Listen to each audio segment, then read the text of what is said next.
Good morning, all of you. Good morning. Today we will discuss about linear momentum, रेखीय संवेग। और रेखीय संवेग नामक राशि को हमको पढ़ने की आवश्यकता क्यों पड़ी, इस पर हम चर्चा करेंगे। रेखीय संवेग भौतिक राशि जो है ये क्या होती है, इस पर चर्चा करेंगे।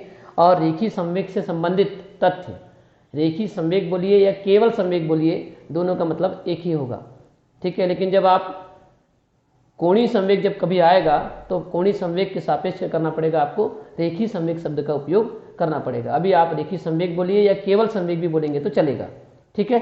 तो आज पहले हम चर्चा कर लेते हैं कि आखिर संवेग पढ़ने की हमको आवश्यकता क्यों पड़ी और संवेग आखिर ऐसी किन दो राशियों के मध्य संबंध बताता है, ठीक है।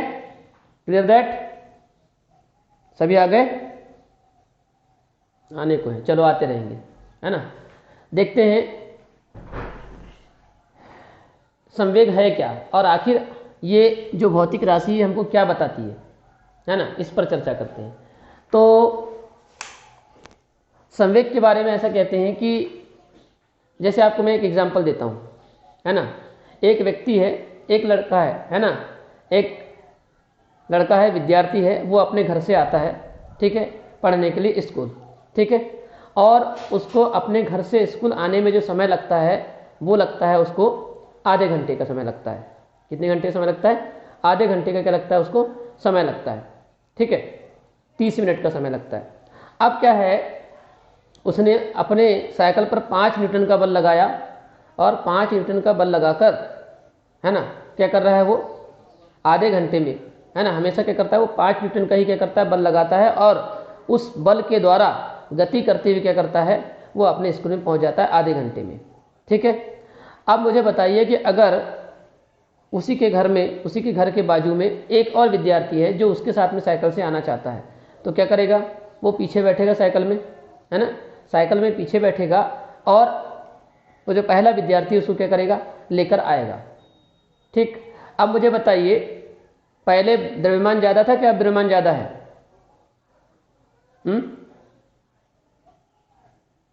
पहले द्रव्यमान ज़्यादा था क्या अभी द्रव्यमान ज़्यादा है? जब सिंगल व्यक्ति आ रहा था, जब सिंगल विद्यार्थी आ रहा था तब द्रव्यमान कम था, और जब दो विद्यार्थी साथ में आ रहे हैं तो द्रव्यमान क्या है? ज़्यादा है, ठीक है। अब मुझे बताइए जो विद्यार्थी साइकिल चला रहा है अगर वो 5 न्यूटन का ही बल लगाए तो क्या वो आधे घंटे में पहुंच जाएगा स्कूल? उतना ही बल लगा रहा है जितना बल वो पहले लगाता था, तो मुझे बताइए कि क्या वो आधे घंटे में स्कूल पहुंच जाएगा? माइक बंद करिए हर्षी का। नहीं पहुंच पाएगा, है ना। क्यों नहीं पहुंच पा रहा है बताइए? क्योंकि पहले द्रव्यमान कम था, तो उसका द्रव्यमान कम था, वो 5 न्यूटन का बल लगाता था, उसका वेग क्या था? ज़्यादा था। इस कारण से वो क्या कर रहा था आधे घंटे में क्या हो जाएगा पहुंच जा रहा है। अब क्या हो रहा है, जैसे ही उसके पीछे एक और व्यक्ति बैठा, एक और विद्यार्थी बैठा, तो उस स्थिति में क्या हुआ, उस स्थिति में द्रव्यमान बढ़ गया और अब उसको 30 मिनट के स्थान पर, आधे घंटे के स्थान पर क्या लग रहा है 40 मिनट का समय लग रहा है। तो आखिर ऐसा क्यों, क्या हो गया जिस कारण से उसको ज़्यादा समय लग रहा है, जबकि बल तो उसने उतना ही लगाया? तो सीधी सी बात है, द्रव्यमान बढ़ गया, और द्रव्यमान बढ़ गया तो वेग क्या हो गया उसका? वेग क्या हो गया बोलिए? वेग कैसा हुआ? कम हो गया, बिल्कुल ठीक। तो बताइए मुझे कि जब पहले बार, है ना, पहली स्थिति यदि हम बात करते हैं तो पहली स्थिति में द्रव्यमान कम था, है ना, तो वेग क्या था? ज़्यादा था, इसलिए वो 30 मिनट में पहुंच गया स्कूल। जबकि दूसरी वाली स्थिति में जब दो विद्यार्थी उस साइकिल पर बैठ गए और बल उतना ही लग रहा है तो क्या हो गया, द्रव्यमान बढ़ गया, द्रव्यमान ज़्यादा हो गया, और जब द्रव्यमान ज़्यादा हो गया तो बल का प्रभाव क्या हो गया? कम हो गया, और जब बल का प्रभाव कम हो गया तो वेग भी क्या हो गया उसका? कम हो गया, और जब वेग कम हो गया तो क्या हो गया, वो ज़्यादा समय ले रहा है बस स्कूल में पहुंचने के लिए। क्लियर हो गई बात? यानी कि द्रव्यमान और वेग में कुछ ना कुछ क्या होना चाहिए, संबंध होना चाहिए, और इस संबंध को बताने वाली जो राशि है उस राशि का नाम क्या है? रेखीय संवेग है। Clear that? यस और नो? यानी कि पहली बार में द्रव्यमान कम तो वेग ज़्यादा, दूसरी बार में द्रव्यमान ज़्यादा तो वेग क्या हो रहा है, कम हो रहा है।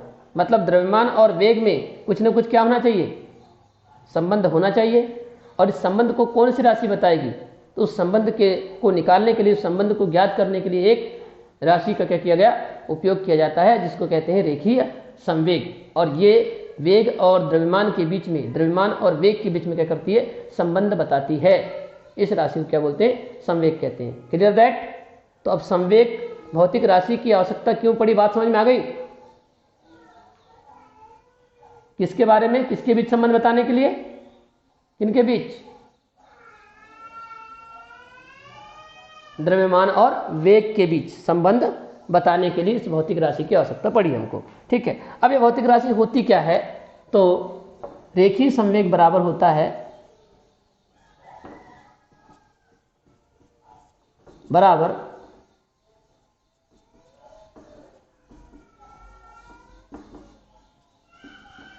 द्रव्यमान गुणा वेग होता है। ठीक है। और इसको संवेग, एक मिनट है ना, रेखीय संवेग को लिखते हैं P से।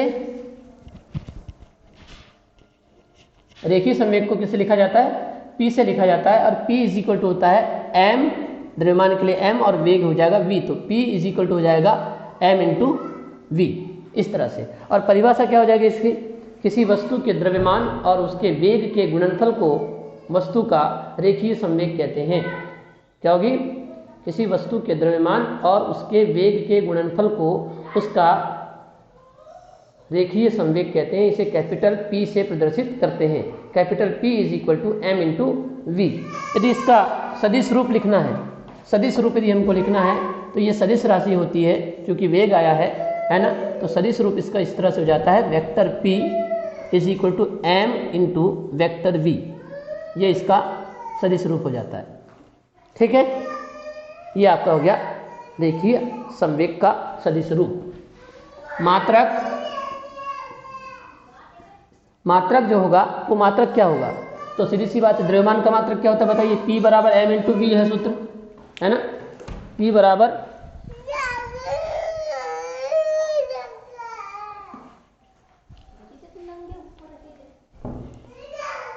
है ना, द्रव्यमान का क्या हो जाएगा बताइए, द्रव्यमान का क्या हो जाएगा, मात्रक क्या होता है,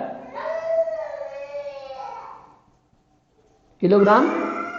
और वेग का मात्रक क्या होता है, वेग का मात्रक किसको मालूम है,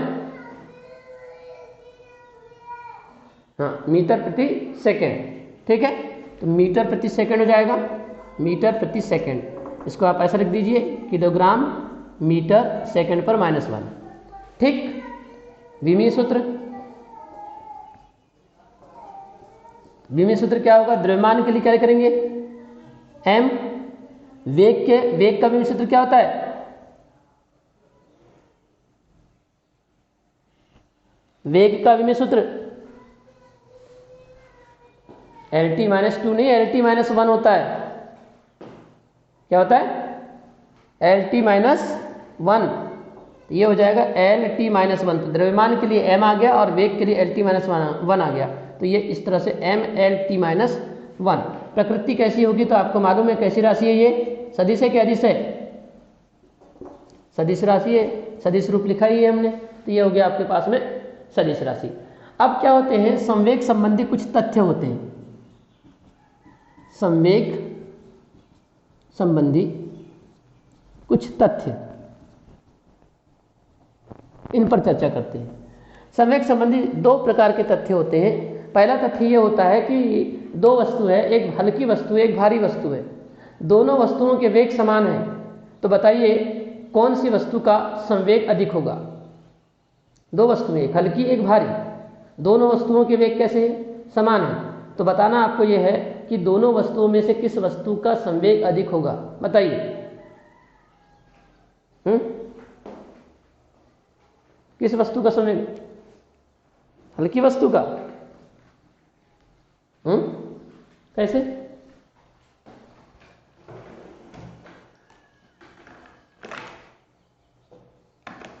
देखो दो प्रकार के तथ्य हैं अपने पास में, है ना, दो प्रकार के तथ्य हैं। पहला तथ्य हमारा ये है ये बोलता है कि दो वस्तुएं हल्की और भारी वस्तु दोनों वस्तुओं के वेग समान हैं, तो किस वस्तु का संवेग अधिक होगा और किस वस्तु का संवेग कम होगा। ये पहला तथ्य है। दूसरा तथ्य हमारे पास में ये है कि यदि दोनों वस्तुओं के संवेग समान है तो किस वस्तु का वेग अधिक होगा और किस वस्तु का वेग कम होगा। ये दो प्रकार के तथ्य हैं, ठीक है। तो इनको मैथमेटिकली क्या करना है, अपने को प्रूव करना है कि किसका संवेग अधिक होगा, किसका वेग अधिक होगा। तो हम पहले एक थोड़ा सा एग्जाम्पल ले लेते हैं, तो आपको एग्जाम्पल के थ्रू दोनों बातें समझ में आ जाएगी। हमारे पास में दो वस्तु हैं, एक ले लेते हैं साइकिल, पहली वस्तु हम ले लेते हैं साइकिल और दूसरी वस्तु हम ले लेते हैं क्या, कार। ठीक, सीधी सी बात है। साइकिल हल्की होगी कि कार हल्की होगी? हाँ, साइकिल ये बिल्कुल। तो इसका द्रव्यमान मान लेता हूं मैं, इसका द्रव्यमान m जो है वो है मान चलो 50 किलोग्राम, ठीक है। और कार का जो द्रव्यमान है वो कितना है, कितना है 500 किलोग्राम लगभग मान के चल लेते हैं, कोई दिक्कत। ये 50 किलोग्राम की साइकिल है और कार का वजन कितना है, भार कितना है उसका, द्रव्यमान 500 किलोग्राम। क्लियर दैट, यस और नो? ठीक। अब पहली कंडीशन है कि दोनों वस्तुओं के वेग कैसे समान है। पहली कंडीशन, ये पहली कंडीशन के लिए लिख रहा हूं मैं। पहली कंडीशन है कि वेग समान है, v इज इक्वल टू इसका वेग है आपका कितना 10 मीटर प्रति सेकेंड, और यहां पर इसका वेग जो है वो है आपका ये भी 10 मीटर प्रति सेकेंड स्क्वायर है। ठीक, तो एक हल्की वस्तु है, एक भारी वस्तु है। हल्की वस्तु का द्रव्यमान 50 किलोग्राम है, भारी वस्तु का द्रव्यमान 500 किलोग्राम है, और दोनों वस्तुओं के वेग कैसे समान है। तो हमको सिद्ध करना है कि किस वस्तु का संवेग अधिक होगा। तो बहुत आसानी से आप देख सकते हैं किसका अधिक होगा। तो भाई संवेग का सूत्र क्या होता है बताइए, इसके लिए P निकालो। इसके लिए जब P निकालेंगे P, तो P बराबर क्या होता है m into v. P is equal to m का मान कितना है 50 और v का मान कितना है 10, ठीक है। तो कितना आया बताइए, 50 गुणे 10 कितना आया 500, ठीक है। अब इसके लिए संवेग निकालिए, P is equal to m into v, ठीक। P is equal to m का मान कितना है 500 और यहाँ कितना आया 10, तो P बराबर कितना आया 5000। अब मुझे बताइए किस वस्तु का संवेग अधिक होगा, भारी कि हल्की? हाँ बताइए, भारी वस्तु। दिख नहीं रहा है? अरे दिख रहा है नहीं दिख रहा है बताओ। साइकिल का संवेग आया 500, कार का संवेग क्या आया 5000। तो बहुत आसानी से आपके पास में समझ में आ रहा होगा कि साइकिल मतलब हल्की वस्तु, कार मतलब भारी वस्तु। तो जब दो वस्तुओं के वेग कैसे हैं, समान है, भारी हल्की और भारी दोनों वस्तुओं के वेग समान है 10-10, तो संवेग किसका अधिक होता है, संवेग किसका अधिक होता है बताइए? भारी वस्तु का संवेग क्या होता है, अधिक होता है। ठीक, क्लियर? पहला तथ्य है। दूसरा तथ्य क्या है हमारा? दूसरा तथ्य बोलता है कि दोनों के संवेग कैसे हो, समान हो, है ना। पहला तथ्य तो वेग समान, पहला तथ्य क्या है, वेग समान। तो संवेग कैसा होगा? अब यहां संवेग समान है बोल रहे हैं, तो किसका वेग अधिक होगा? संवेग समान तो वेग किसका अधिक, अधिक। तो ठीक है, पहली वस्तु का संवेग तो हल्की वस्तु का संवेग और भारी वस्तु दोनों का संवेग कैसा है, समान है। बिल्कुल समान मान लेते हैं, कोई दिक्कत नहीं है। तो ठीक है,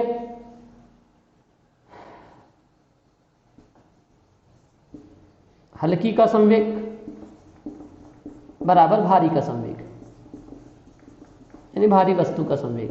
अच्छा, संवेग बराबर आपको मालूम है P1 V1 और P2 V2, sorry M1 V1 M2 V2। ठीक, हल्की वस्तु का संवेग का सूत्र, भारी वस्तु का संवेग का सूत्र। अब भाई साइकिल का द्रव्यमान तो 50 ही होगा ना, तो आप बताइए।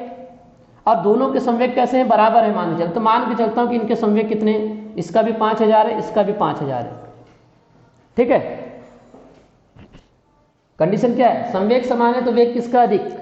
तो हमने बोल दिया ठीक है, हल्की वस्तु का संवेग बराबर क्या है, भारी वस्तु का संवेग है। हल्की वस्तु का भी संवेग 5000, भारी वस्तु का भी संवेग कितना है 5000 है। ठीक है, तो भाई संवेग किससे मिलकर बनता है बताओ? द्रव्यमान गुणित वेग से। संवेग किससे बनता है बताइए? द्रव्यमान और वेग से बनता है। तो भाई हल्की वस्तु मतलब साइकिल, तो साइकिल का द्रव्यमान कितना है 50। ठीक, तो मुझे बताइए 5000 लाने के लिए 50 में कितने का गुणा करना पड़ेगा? हाँ, 5000 लाने के लिए कितने का गुणा करना पड़ेगा? 100 का गुणा करना पड़ेगा ना। 100 का गुणा करेंगे तो भाई कितना आएगा? 5000 आएगा। चलो हाँ ठीक, तो ये हो गया साइकिल के लिए। अब कार के लिए आओ, कार का द्रव्यमान कितना है बताइए? 500 है। अब यहां पर 5000 लाने के लिए कितने गुणा करना पड़ेगा? 10 का, तब क्या आएगा? 5000। अब मुझे बताइए, ये तो आपका क्या था? द्रव्यमान था। ये भी क्या था? द्रव्यमान था। m1 m और ये m2, ये साइकिल का द्रव्यमान है, ये कार का द्रव्यमान है। तो ये वेग किसका है? साइकिल का। और ये वेग किसका है? कार का। तो बताइए किसका वेग अधिक है? साइकिल का वेग अधिक है। मतलब हल्की वस्तु का वेग क्या आया? बोलिए, हल्की वस्तु का वेग कैसा है? अधिक है। तो बात समझ में आ गई? क्लियर हो गई बात? अब कि जब दो वस्तुओं के वेग समान हो तो भारी वस्तु का संवेग क्या होता है? अधिक होता है। लेकिन जब दोनों वस्तुओं के संवेग समान हो तो किसका वेग अधिक होता है? हल्की या भारी? हल्की का। इसका वेग 100 है, दोनों के संवेग 5000 है, लेकिन इसका वेग कितना है? 100 है, तब 5000 आएगा। इसका वेग कितना है? 10 है, तब 5000 आएगा। तो सीधी सी बात है, आपको बहुत स्पष्ट दिख रहा होगा कि हल्की वस्तु का वेग क्या है? अधिक है। Clear that? लेकिन हम ऐसा नहीं करेंगे, ऐसा सिद्ध नहीं करेंगे। तो मैंने आपको उदाहरण के द्वारा समझाया कि आपको क्लियरली समझ में आ जाए कि हाँ आखिर कैसे इसका द्रव्यमान जो संवेग होता है, जब वेग समान होते हैं तो संवेग जो होता है इस भारी वस्तु का अधिक होता है, और जब संवेग समान होते हैं तो हल्की वस्तु का वेग क्या होता है? अधिक होता है। Clear that? ये हो गया आपके पास में, कुछ उदाहरण के थ्रू मैंने बताया आपको।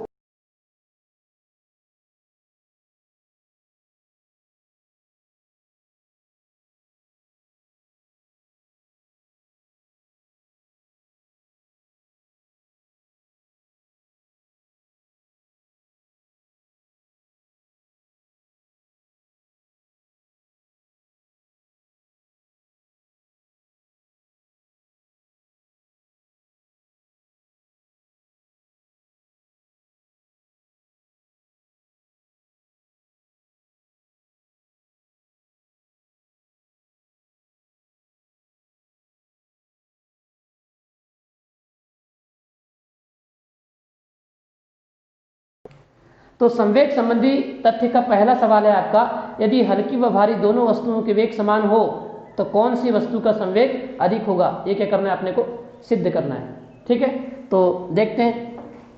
माना कि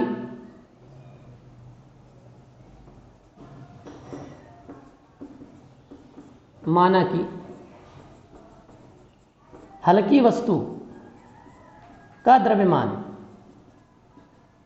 हल्की वस्तु का द्रव्यमान मान लेते हैं स्मॉल m। ठीक है,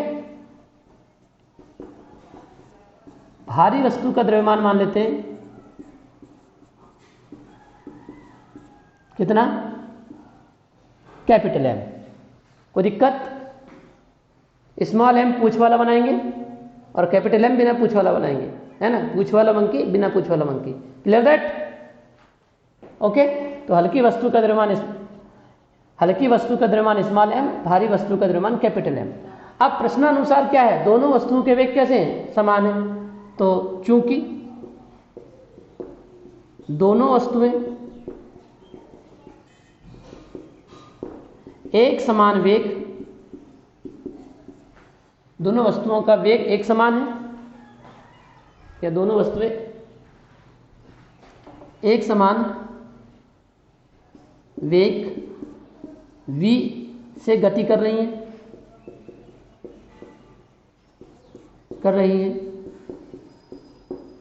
अतः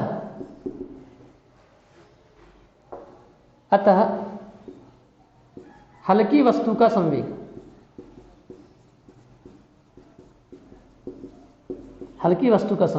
संवेग बराबर क्या होता है बताइए? द्रव्यमान गुणा क्या होता है? वेग।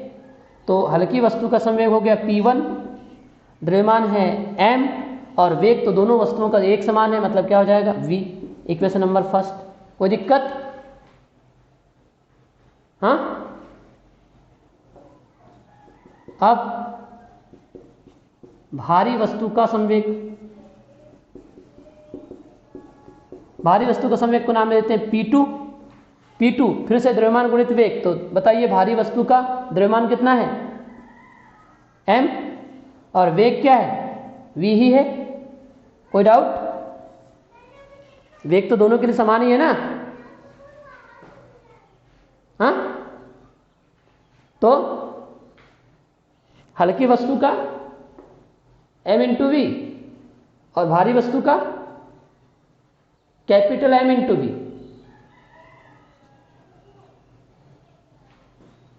एक मिनट।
अब क्या कर दे? समीकरण नंबर 1 भागित समीकरण नंबर क्या कर दो?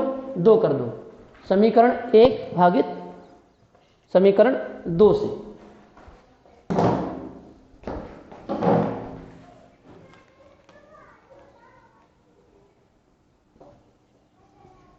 एक भागित समीकरण 2 से 1 भागित 2 करेंगे तो क्या होगा? लेफ्ट से लेफ्ट का भाग, राइट से राइट का। तो क्या आएगा? P1 upon P2 is equal to, इस पर आएगा mv upon capital M v। Clear होगा? इस v से ये v क्या हो जाएगा? कट जाएगा। और जब कट जाएगा तो क्या आएगा बताइए?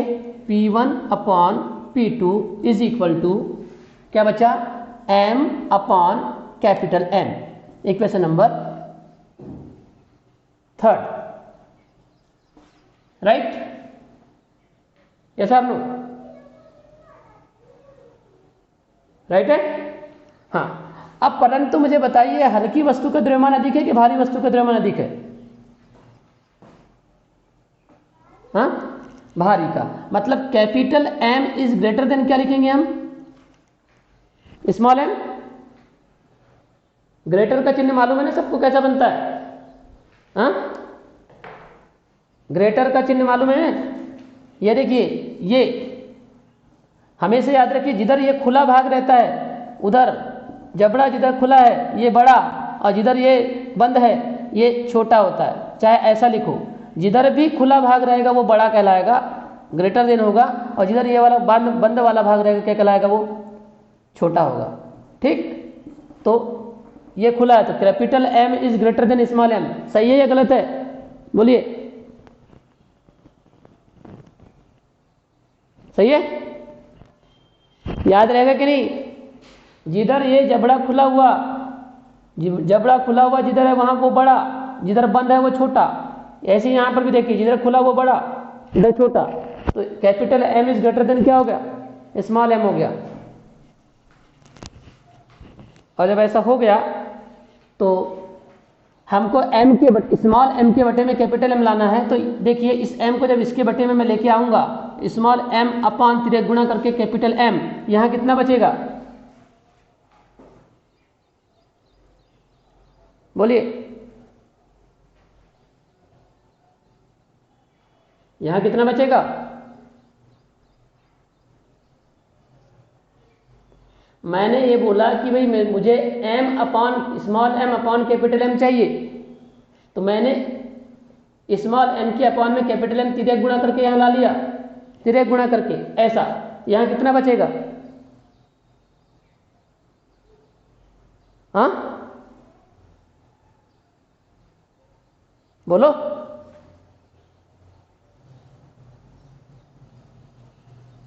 अच्छा किसी से नहीं बन रहा है, हद हो गया, अरे एक बचेगा ना, हाँ इतना सोच रहे हो तुम, यही पढ़े हो क्या आप लोगों ने अभी तक के मैथ्स।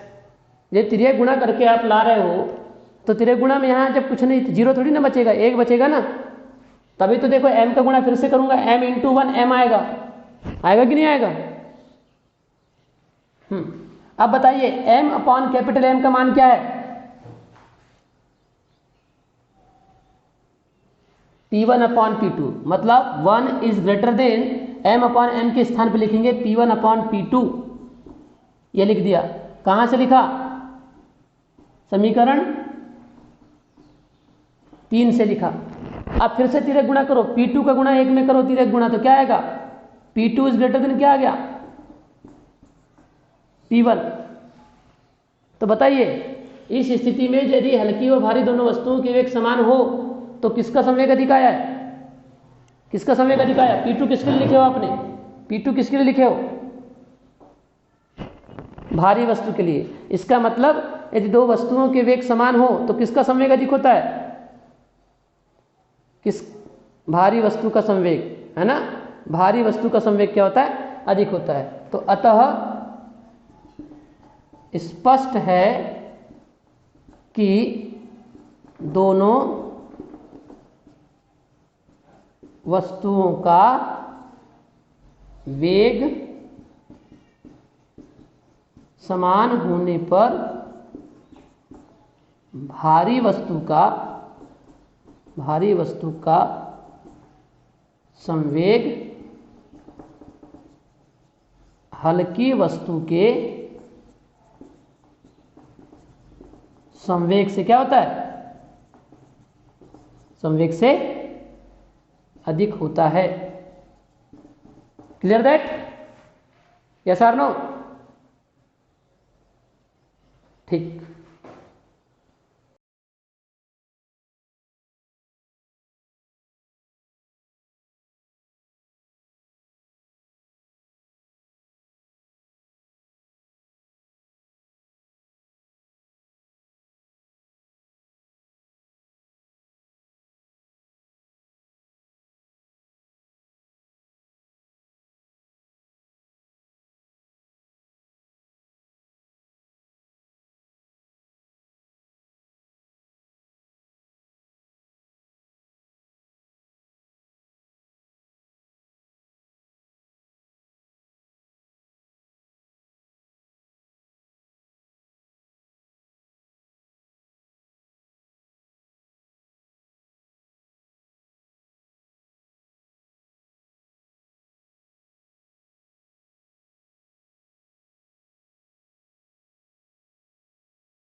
संवेग संबंधी दूसरा तथ्य, दूसरा तथ्य यह है कि यदि हल्की व भारी दोनों वस्तुओं के संवेग समान हो तो वेग किसका अधिक होगा, ये हमको सिद्ध करना है।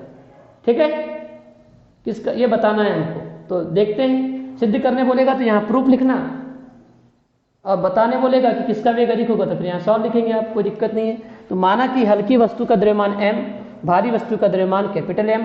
हल्की वस्तु का वेग, हल्की वस्तु का वेग, हल्की वस्तु के लिए जब द्रव्यमान हमने स्मॉल m लिया तो वेग भी हम क्या ले लेते हैं, स्मॉल v ले लेते हैं। और भारी वस्तु का वेग क्या ले लेते हैं, कैपिटल V। ऐसा बनाएंगे कैपिटल V, स्मॉल v पूंछ वाला, कैपिटल V बिना पूंछ वाला। ओके, ये हो गया आपके पास में। दोनों वस्तुओं के संवेग कैसा है, समान है। अच्छा, अब क्या करते हैं, प्रथम वस्तु का मतलब हल्की वस्तु का संवेग निकाल लो पहले। हल्की वस्तु का संवेग, हल्की वस्तु का संवेग P1 नाम दे देते हैं, और संवेग बराबर क्या होता है, द्रव्यमान गुणित वेग होता है। तो हल्की वस्तु का संवेग द्रव्यमान कितना है, m, और वेग कितना है, v होगा। Equation number first. कोई दिक्कत किसी को? भारी वस्तु का संवेग निकालिए। भारी वस्तु का संवेग P2, भारी वस्तु का द्रव्यमान कितना है, कैपिटल M, और वेग कितना है, capital V। Equation number second. अब प्रश्न क्या बोलता है हमारा, प्रश्न बोलता है दोनों वस्तुओं के संवेग कैसे हैं, समान हैं। तो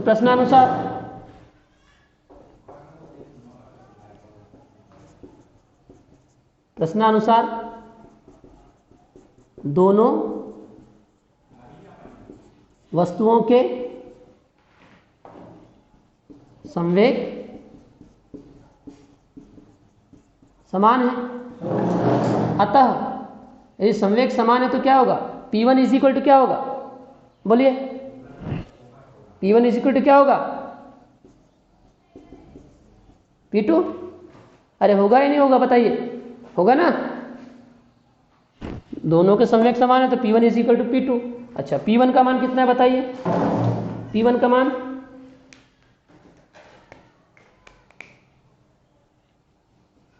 mv is equal to P2 का मान capital M capital V। Clear?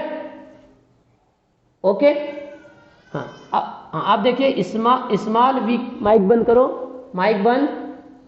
Small v के अपॉन में, अरे माइक किसका ऑन है, हाँ, स्मॉल v के अपॉन में capital V is equal to, small v के अपॉन में कैपिटल V आ गया। अब कैपिटल M के अपॉन में कौन आएगा, कौन आएगा, स्मॉल m। इक्वेशन नंबर इसको कौन सा दे देते हैं, थर्ड। फिर से, परंतु बताइए कैपिटल M बड़ा है कि स्मॉल m बड़ा है,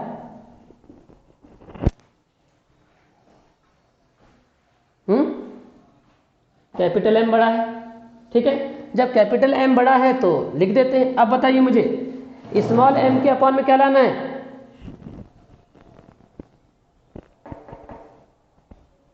सॉरी, कैपिटल M के अपॉन में क्या लाना है,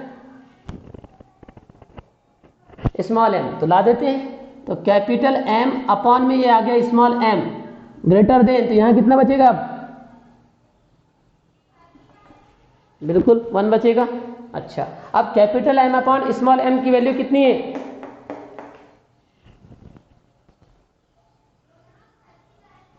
समीकरण नंबर 3 से capital M upon small m की वैल्यू कितनी है, V अपॉन V, यानी कि small v upon capital V greater than 1। अब v की का यहां इंटू कर दो, ग्रेटर देन क्या आ गया, कैपिटल V, और स्मॉल v किसकी वैल्यू थी बताइए, किसका वेग था,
ठीक, तो हम कहाँ पर पहुँच गए थे बताइए, small v greater than capital V। तो बताइए स्मॉल v किसके लिए, किसका वेग था, हाँ किसका वेग, हल्की वस्तु का वेग, ये लिखा है ना, हल्की वस्तु का वेग था आपके पास में स्मॉल v। ठीक, तो अतः आपको इस पर समझ में आ रहा है कि जब दोनों वस्तुओं के संवेग समान हो तो किसका वेग अधिक होता है, किसका, हल्की वस्तु का वेग क्या कैसा होता है, अधिक होता है। तो लिख देंगे अतः स्पष्ट है कि जब दोनों वस्तुओं के संवेग समान हो तो हल्की वस्तु का वेग भारी वस्तु के वेग से अधिक होता है। क्लियर दैट, एनी प्रॉब्लम, बन जाएगा सभी से, यस और नो।